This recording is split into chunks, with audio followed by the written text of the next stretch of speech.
Hey, welcome everybody to Wednesday and Hope for Our Times. And I have my wonderful guest today, Britt Gillette. Britt has been on here for a while. And I don't know how long it's been, Britt, but it's just great to have you back again. So Britt has his website, End Times Bible Prophecy.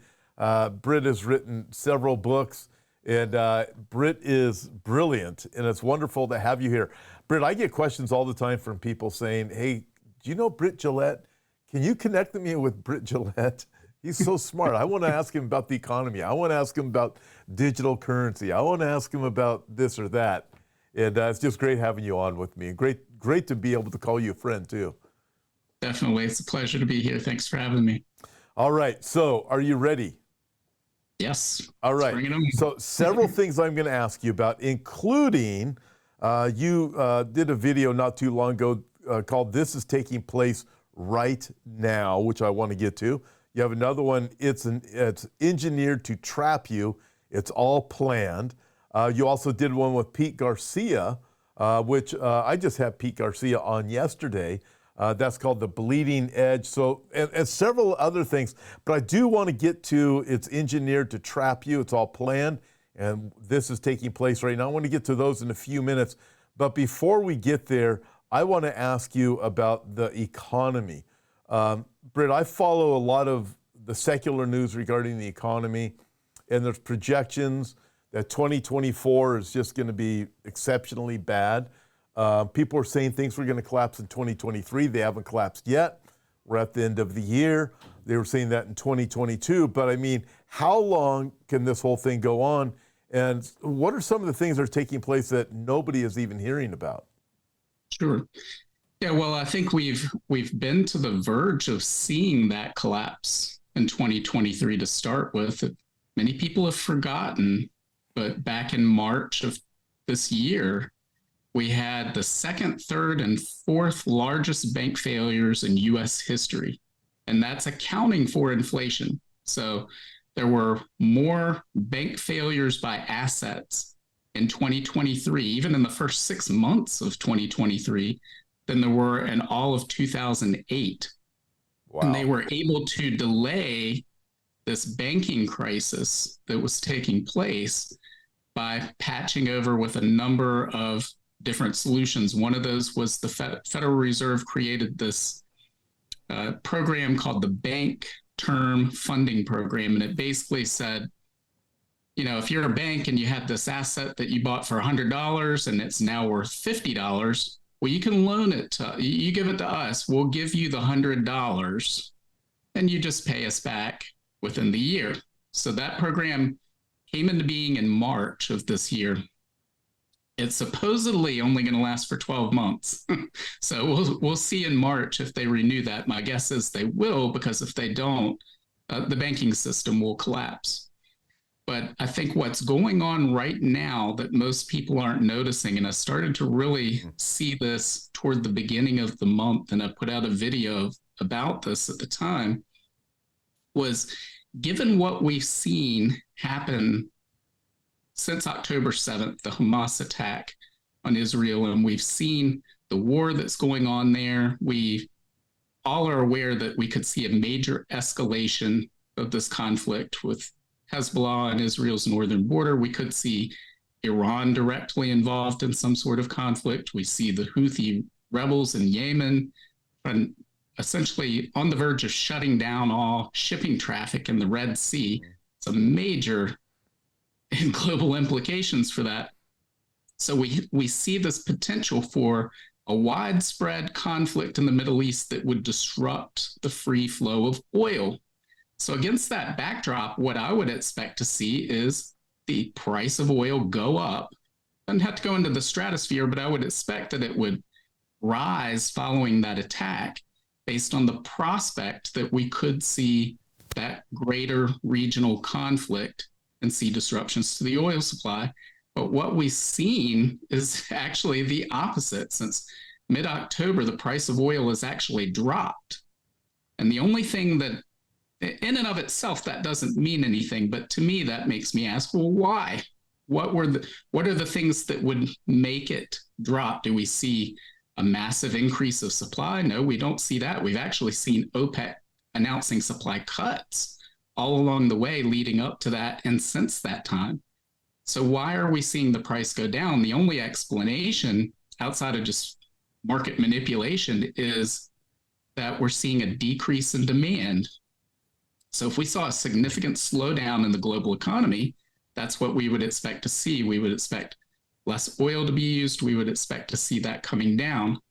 Now, we've also seen a number of events take place since that time. In October, we saw in Japan, there were 11 banks in Japan that basically shut down, and they called it a glitch. They said there's a big glitch. You can't make withdrawals or deposits. None of these transactions are working.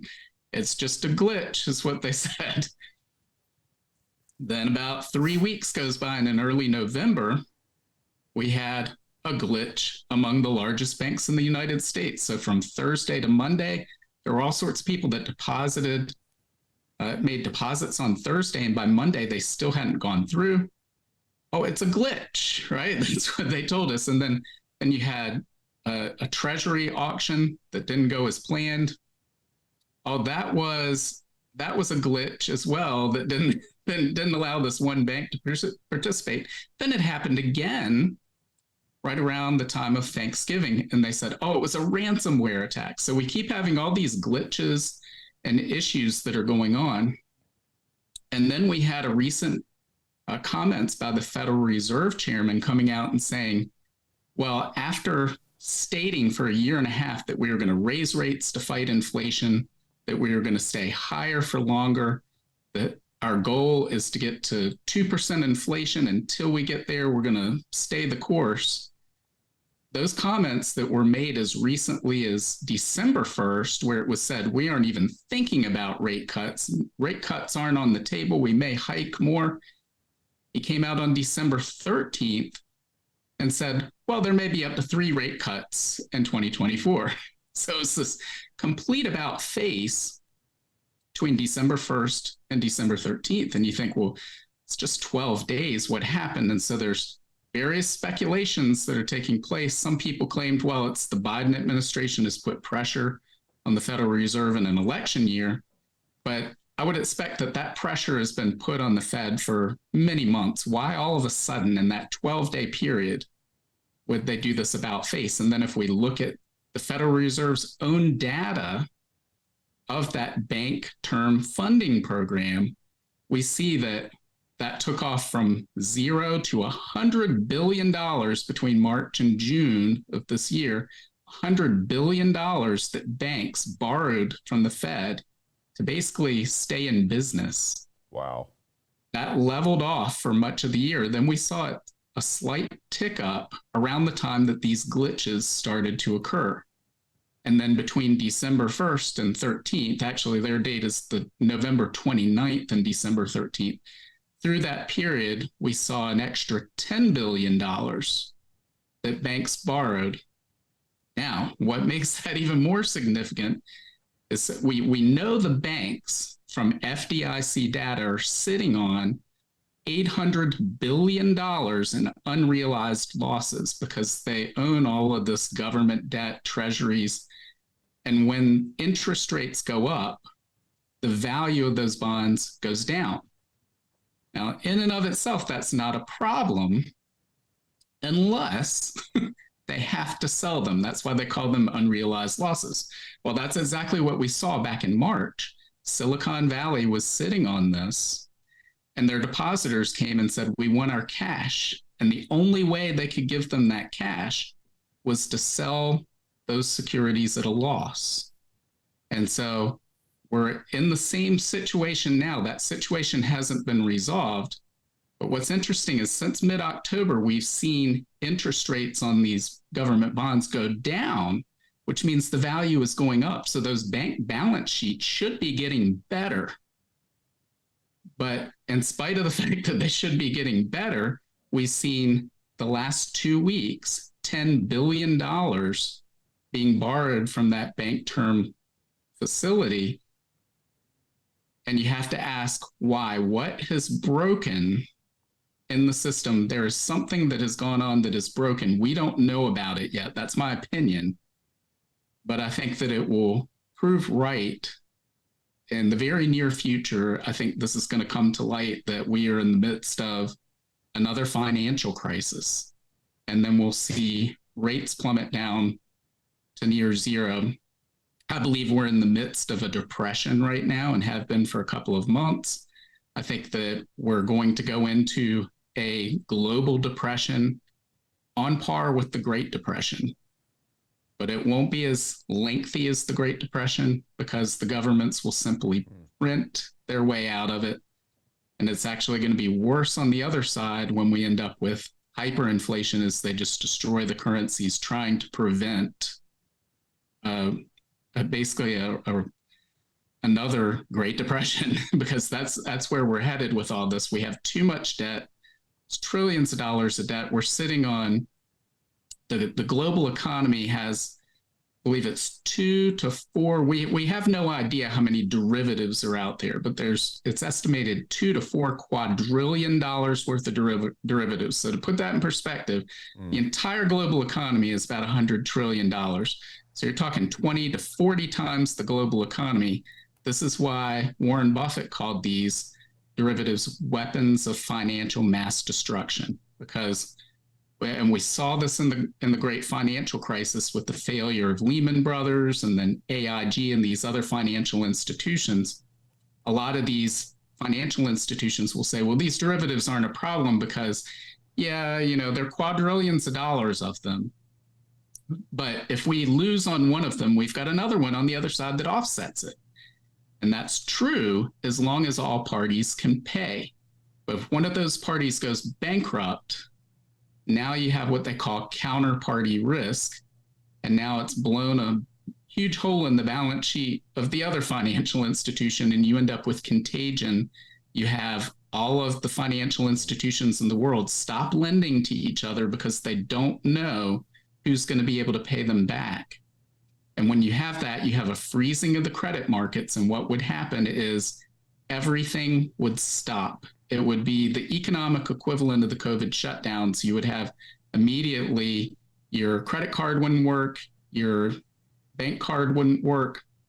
We would probably have a banking holiday, which they haven't had in the United States since the Great Depression. You would have everything would stop because everything in the economy moves on credit. So once the local gas station runs out of gasoline, once the local grocery store and restaurants run out of food, that's it until they can get that system back up and running, which may be a week or two. So I've been advising people to prepare accordingly. We have a lot of food in our pantry to navigate a 2 or 3 week bank holiday if that's what it takes. Make sure you drive around with a full gas tank. It doesn't hurt to do those things because, well, if I'm wrong, right, you just eat your food and use your gas anyway. Yeah, you still got them. But it's something is broken out there. We don't know what yet, but the whole financial system, the global financial system is a house of cards. It's a Ponzi scheme, and the global banking system is bankrupt. And so this is what we're headed for. We're headed for a collapse. And when I say that, some people get in their mind these images of this Mad Max scenario where it's grid down, every man for himself.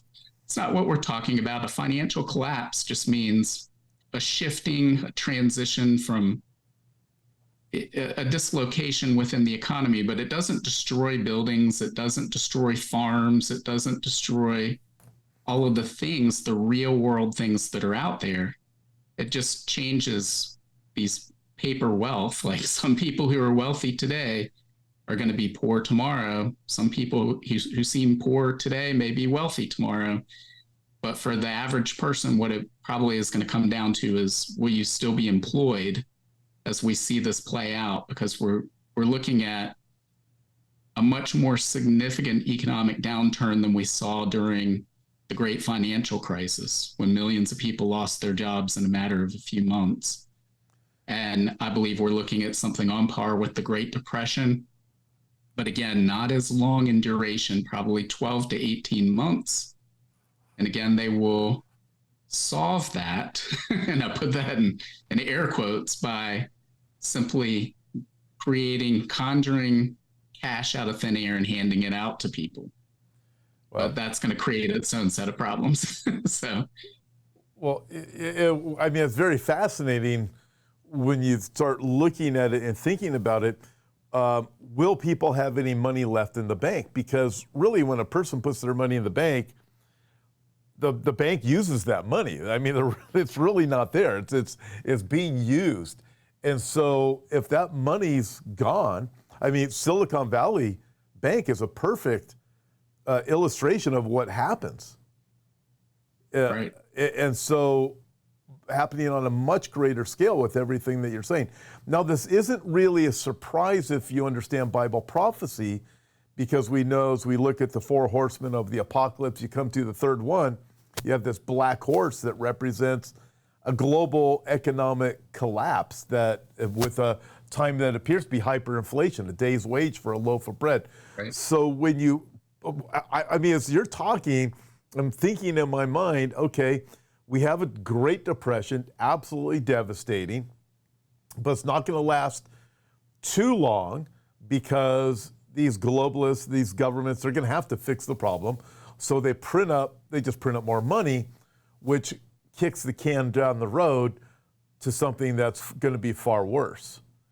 And is what sounds like you're describing. If you put it into that thinking, this takes us into the tribulation period with a time far worse, where these governments have created chaos. Some of it, I believe, they plan to create, but it's also going to get out of their control too. Where Antichrist will step on the scene and say, hey, I have the answer. Right. Yeah, I think that's absolutely correct. There's plans. They know mathematically this system is coming to an end, the current monetary system that we're on, the current global financial system. They want to hold on to it as long as possible because that's where they derive their power from. But in the meantime, they're making plans for what's going to be the replacement system so that we can control that. And then let's try to transition over. But as anybody who's studied war knows, the best laid plans die in the opening shot of battle. They don't know for sure. So they're going to hold on to the system until they can't. Once they realize they can't, they're going to let it run. And they're going to use that, I believe, to implement central bank digital currencies and roll that out. And I think it's interesting what you said, because most people, when you think about bank accounts, most people think that's my money and I'm putting it in the bank. They don't realize, one, you are a creditor to the bank. So it becomes the bank's cash when you put it in there, and you're an unsecured creditor. They changed the legislation after the 08-09 crisis to have bank bail-ins, because everybody said, I don't like these bailouts for the big banks, all the Wall Street people, they're getting bailed out. Taxpayers shouldn't have to pay for that. And they said, okay. So they switched it to bank bail-ins. Well, what's a bank bail-in? Well, it means if you've got cash in the bank above that FDIC limit in the United States, it's different in other nations, and the bank goes bankrupt, well, that cash above that threshold now becomes a part ownership in the bank. You were the one that was timely bailed out the bank. They just call it a bail-in. And we've seen this happen in Cyprus about a decade ago. Mm-hmm. But the key is your ownership in that bank is going to be a small fraction of what you had in the bank. The other thing people don't realize is back during the COVID shutdowns, the amount of reserves that had to be held on hand by the banks, deposit reserves, was set to 0. Right. Wow. Most people think, wow. I put my cash in the bank and they keep a little to the side for people that come to withdraw, and they lend the others out to people in the community. No, that's not how it works. They when they lend out cash, they just sort of make it up. They go, oh, okay, here, we'll create this money in your account and you can go spend it. Right. And now you owe it to us. It just comes out of nowhere. It's a big Ponzi scheme is all it is. And it's dependent, just like a Ponzi scheme, on a growing level of debt to keep the system going. And when we get to the point where that debt can grow no more, it comes crashing down. And so they know that day is coming and they're preparing for it with a new system to put in place. Yeah, it is so fascinating. I'm glad you said Ponzi scheme, because when you look at it, that's what all it really is. It's legalized, and the richest people in the world are behind it, and they're controlling most of the things that are out there. You think you put your money in the bank, and let's say you have 50 grand in the bank, just a number, and then you want to go borrow money from the bank to get a car loan. Well, you got your money in there, and you're borrowing, and you're paying the bank whatever the interest rate is now. And you look, you go, wait a minute. The whole thing is just moving all of this around, and guess who's left holding the bag with nothing in it? Eventually, it's going to be us. And you look at the whole system. Okay, with CBDCs, you're known as somewhat of an expert on CBDCs. I've read several things that you have written over the years and watched videos that you've done on digital currencies, which is another reason that leads me to believe this is why they know the system's not going to work much longer, but it will be. I believe there's a planned collapse of it in order to implement these digital currencies. Now, CBDCs are also they're known as surveillance. It's really a surveillance currency, isn't it? How does that work, and what are the real fears behind it? Well, when you're looking at something that's electronic, it's based on an electronic network. In theory, if you're using your credit card everywhere you go, if you're using your debit card, they can see all of those things as well. But the key is your financial institution is seeing it. It's not necessarily centralized to the government, even though the government could get to that data and probably does get to that data. But you also have cash that people are still using throughout the system. And so the first step of this, and we've already seen this going on for years, is they're putting limits on withdrawals and deposits of cash. We've seen some banks, one of the largest banks in Australia, came out and said by the end of the year, this was a few months ago, we're done with cash transactions. So, and by 2030, all of Australia has said they're going to be done with cash transactions and checks.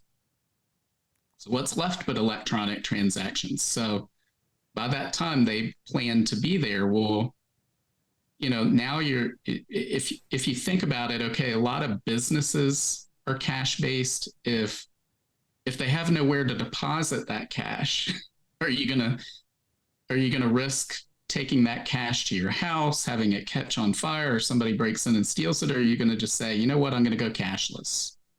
And then as a consumer, if all the businesses that you frequent won't take cash anymore because their bank won't accept it, then even if you get cash, where are you going to be spending it? So they're already starting on that side by elimination of cash. That's step one. Then step two is, well, how do we get people to buy into the system? And ironically, it's probably going to be the surveillance features of that currency that they use to help sell it. Because if we have a collapse on par with what we're talking about, then one of the ways that they'll sell that is we need to create the new system with this because we can create it to set it. We've already got the infrastructure in place, but we also need 21st century regulation for the 21st century banking system. So we heard them saying this back in March when we had the bank failures that, well, Silicon Valley Bank didn't have, your typical bank run out the door. People can just get on their phones and transfer cash from one bank to another. And so, and they actually want that because that still keeps it in the system. Now it's gone to the other bank and made the other bank, but at the time we saw these articles, and it's that time of year where we watch It's a Wonderful Life. It's one of my favorite movies, but you had the Bailey Brothers Savings and Loan, and they had a bank run, which was typical in the 1930s and the Great Depression. You had this line of people waiting outside the door, waiting to withdraw all of their cash because they had heard that the institution was going to go bankrupt. And so they're saying, well, now, people can just do that on their phone, yet we still had the same type of regulations in place as the 1930s. We need to update our regulations. And a little over a year ago, they held this, I would call it a war game. It was called the FDIC Systemic Resolution.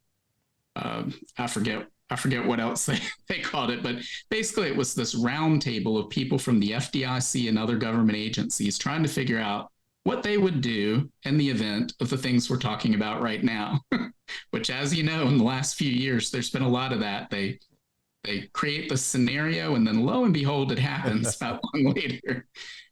But there were a number of things in there, such as one of the participants said, well, you and I don't have any faith in the banking system, but, we need, you and I don't have it. Ha, ha, ha. And they all laughed. They said, but we need to make sure the public does. And everybody seized on that comment correctly. But there was another one later where somebody brought up, well, how about non-financial, systemically important institutions? So we're looking at these large banks that if one of them failed, it would cause this financial contagion and possibly collapse the whole global economy. But what about the ones that we don't regulate, such as hedge funds? Do we have any insight into that? And the answer was, well, no. You would have to have an act of Congress. Supreme Court would have to be, there's just no way we can know that. And so my guess is whatever happens, they'll shift blame to one of those entities. It may be some obscure hedge fund, or maybe the next Ponzi person like Bernie Madoff, if you remember him from the great financial crisis. He was actually running a Ponzi scheme. And they'll say, well, if we had central bank digital currency in place, we would know that. If we had that back in 2008, we would have known Bernie Madoff's running a Ponzi scheme because we saw he didn't buy any securities with this cash that came into the accounts. We would know if this hedge fund got a bank loan using this collateral and then turned around and talked to another bank and used the same collateral. And then when they failed, it caused this crisis that's the reason you lost your job. That's the reason you lost your house, all of these things. So if we had this in place, it would prevent that from happening again. And that will sell that to a lot of people. And then they would also say, well, we can use this to restore that which you've lost. Now, there was a book put out in the last few months called The Great Taking. Yeah. People want to check it out. It's thegreattaking.com. But it talks about how the laws have been changed over the last several decades to where you don't own what you think you own. So most people, when I say, well, I want to buy a share of Hershey stock. So I go and I put cash in the brokerage account and I buy that. I own it, right? Well, no, you own a security entitlement, and you're not first in line in the event that there's a bankruptcy of the system like we're talking about. That actually is going to be probably one of these financial entities. So they're going to take that, which I can't imagine is going to make the politicians very popular, right? So people are going to be demanding this back. Well, we can restore everything with these central bank digital currencies. We can restore what you had in that account.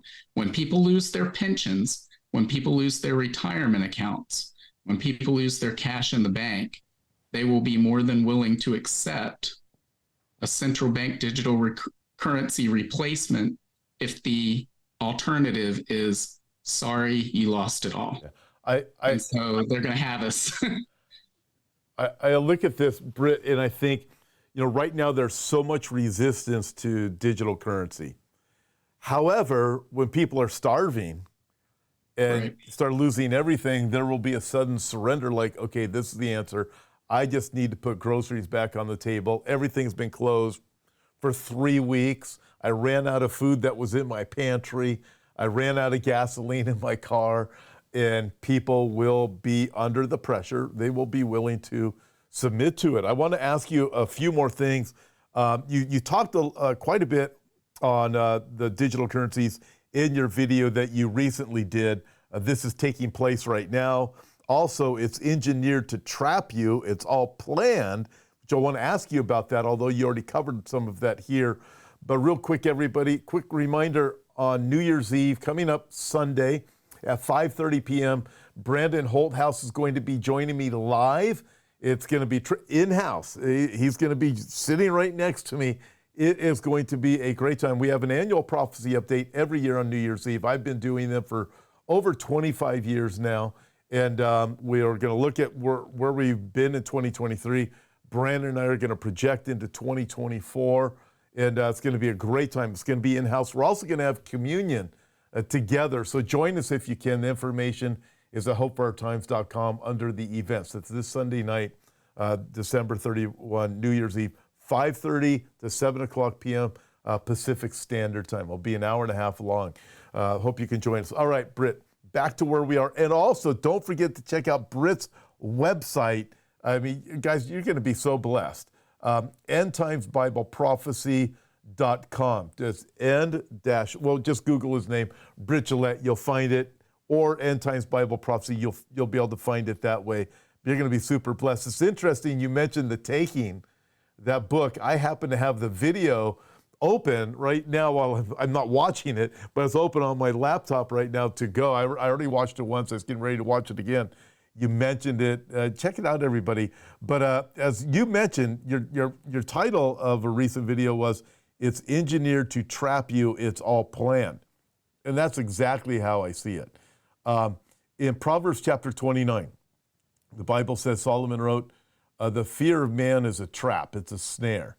But it's God who keeps us safe." And it's fear after fear after fear that they keep leading us along, and we're here to take care of you. Obviously, climate fears, health fears, and now everything you're talking about here. We've got the answer, but it is engineered to trap you. The whole banking system really is, isn't it? Right. Yeah. I mean, the whole monetary system is a scam. You know, we hear people talking about capitalism, but we haven't had that in over 100 years. When you have central banks that can create currency at a whim, that are saying we're controlling interest rates, and you have everybody gather around to hear what words the central bankers utter, that's not a free economy. That's not capitalism. That's an economy it's a command and control economy. 50% of every financial transaction is the currency you're using. So if the currency is manipulated and controlled, then at least half the economy is, and then you add in all the other government interventions. A very small percentage of the economy is actually free markets and free. This is a manipulation. They've been using this process to steal from us for decades. This is, I hear people talk about, look at the national debt, look at all the cash these governments are spending, and what are we leaving to our grandchildren? They're going to have to pay for all of this. And I say, well, reality check, you've been paying for it the whole time. That's why, the loaf of bread that cost a quarter 60 years ago costs $7 today, because you've been paying for it through inflation of the currency. The purchasing power of the currency has been eroded, and that's what people are getting paid in. So they've taught people to work for these worthless pieces of paper that are slowly being devalued, and they're taking that value. It's not just disappearing, it's going somewhere else. That's why we see the rich getting richer, and we see this control taking place. We see the whole retirement system. When you see people putting money into 401ks, and well, those are controlled mostly by BlackRock and Vanguard and a handful of companies. And so somebody votes those shares. So you may, forget the great taking for a moment. Let's say you actually owned all of those securities. Well, you haven't been voting for the boards of directors at all of those companies. Who's been doing that? Well, whoever, the ETF, the index fund that bought those shares on your behalf is doing that. And that's why BlackRock and Vanguard have so much power, because they essentially control all of those companies using the money of the general population that we willingly put in paycheck after paycheck. And so it's a scam. They've engineered all of this to pull power to themselves. again, they know the system's coming to an end because they know it's a Ponzi scheme. They're actively working to put things in place for the next system. They're trying to get that set up before the system collapses. That's why they're holding, I believe they are trying to hold this back and prevent it from happening. But once they lose control of it, they'll let it run. All of the politically connected people will get bailed out, and everybody else will have to fend for themselves. That's how it works, unfortunately. That's the world we live in. Yeah, well, and they can't let this whole thing collapse until they are ready with, they know they're going to be ready with the next system. Right. So that's probably one of the reasons why the can has been kicked down the road so many times, is because the other system just hasn't been quite ready yet. Sure. Yeah, but they're on the verge of having that system ready to roll out. Do you foresee this taking place in 2024? I would expect to see a major banking crisis by March of 2024. Now, in regard to implementation of central bank digital currencies for every transaction people make, I don't know that that would happen in 2024, but I would expect to see us move much further down that road than we are now as part of that process, because I don't know that they can kick the can much further down the road than what we're seeing here, because in the past when they did that, we didn't have the inflationary problems that we're having now. So they're very limited in what they can do without causing outright hyperinflation, which would make the inflation we've seen in the last 3 years look like just a little blip on the radar. We would long for the days of the last 3 years. And I know that sounds bad because many people are struggling to buy groceries to feed themselves, but that's unfortunately where we're headed for this. There's no way out in the current system. There's two paths. There's a deflationary spiral, as we saw in the Great Depression, with bankruptcy after bankruptcy and millions of job losses. And then there's we print to bail out the system and cause the death of the currencies involved, which, guys, is globally, every currency used on the planet is a fiat currency, meaning nothing's backed it. That's been the case since 1971. It was not the case throughout history prior to that time. There was always some sort of gold-backed currency, or people were using actual silver and gold. Now, I point out to a lot of people I know, my parents a lot of times would say, well, I remember when I could go to the drive-through and get a hamburger for 25 cents and fries for 10 cents.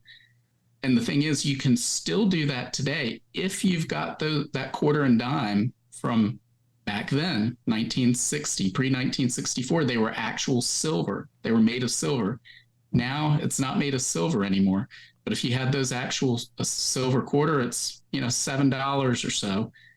And if you've got a silver dime, it would cost $3 to buy one of those. You can still go buy burger and fries for that quarter and dime. That's a great that's a great way of looking at that. What a great comparison when you checking that out. All the currencies now, they're fiat-based currencies. All the governments have no restraint when it comes to spending, and they're going to destroy the currencies. And we've had hyperinflations in the past. We've had them in Weimar Germany and post-World War I Austria-Hungary, and we've had them in Zimbabwe and Venezuela. We've never had hyperinflation on a global scale before, which, as you pointed out earlier, is what's described in Revelation chapter 6. And so we live in a world today where really for the first time we could see that, because we live in a global interconnected economy with these global supply chains, and everybody's using worthless currency. Worthless currency. So you wrote a book in 2017 called Racing Towards Armageddon, Why Advanced Technology Signals the End Times. So as we look at where we are now, here's a question for you. How do rapidly evolving technologies such as AI and the UN's push for digital public infrastructure initiatives align with this? Well, what the UN is pushing is for digital IDs, digital payments, tokenization of assets, and these digital payment systems. So they're trying to create the very system we're talking about on a global scale. The Bank of International Settlements released this paper called Project Icebreaker, where they said, oh yeah, hey, all of these nations, I know you want to create these digital central bank digital currencies because every nation wants to control its population and surveil them.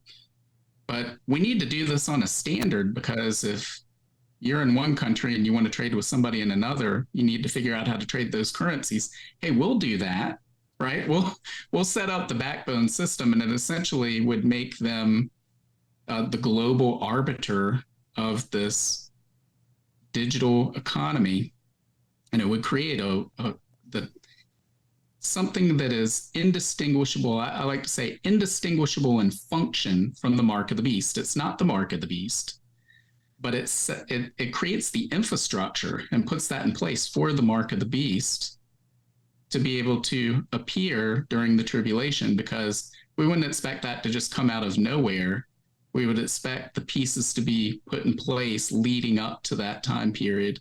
And that's what we're seeing today. Well, everything coming together so rapidly too. Just with that, as we relate all of this to the Bible, I look at 2024 and listening to you, and it's the reality that we need to be ready for whatever is coming. And most importantly, is we need to be ready to meet Jesus. And for those out there who don't know the Lord, listen, all these things are coming together exactly as the Bible says. And it's only by Christ that we can be forgiven. What would be a final exhortation you would have for everybody? Well, I would encourage everybody. I know some people get scared when they hear about some of the things we're talking about, and there's no need to be scared. We should be concerned over these things, and we should care about what's happening in the world and that people are suffering. But guys, if you've built your life upon the rock of the Lord Jesus Christ, you can endure anything. The sufferings of this world, no matter what is done to us, pales in comparison to what awaits us. Jesus is coming back. He should be your hope. He should be where your eyes are fixed. Jesus will give you a peace that surpasses all understanding if you invite him into your life and make him the Lord of your life. None of this stuff will faze you. You'll laugh at it in many ways. Oftentimes I'll laugh at this stuff and I'll get comments from people, how can you laugh over something so serious? Because it's gotten to that point where you just have to laugh at it. And, the Bible talks about God laughing in Psalm 2 at the kings of the world gathering together and plotting against him. I know Jesus is in control. He's already won the victory. And so if you don't know Jesus, first you need to recognize your need for him, that we're all sinners. That just means we've fallen short of God's mark of perfection. But and that means that we're condemned. The Bible says the wages of sin is death. So as a result of that sin, we're condemned to death and a waterless grave. But the good news is that Jesus came to earth, lived a sinless life, perfect life, and died on the cross. He shed his blood so that our sins could be forgiven and we could be reconciled with God. And guys, there's no better news than that. It means there is glory awaiting us. Christ has already won the victory, no matter what any of these people do between now and the millennial kingdom. We know Jesus has already won, and that should put a smile on your face. And when we see all these signs, Jesus said in Matthew 24, Mark 13, Luke 21, when you begin to see all these things happen, know that I am near. I'm right at the door. Look up. Your salvation is near. Jesus is coming back. And so we can hang our hopes on that and on him in the face of all of these terrible things that are taking place in the world. Amen. Thank you, Britt, for joining us today. And thank you, everybody, for joining us. Remember, everything that Britt just shared, most important thing is, who is Jesus Christ? He's come to forgive you of your sins. And also, I want to just encourage you, check out everything that Britt has. You can go to his website, End Times Bible Prophecy. You're going to be blessed by all the videos he does, or all the articles he's written and writes, and even his book. So check it out, End Times Bible Prophecy.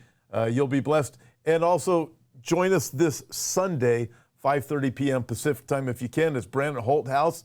We're going to be doing a live annual New Year's Eve prophecy update. God bless you, everybody. Hope to see you Sunday.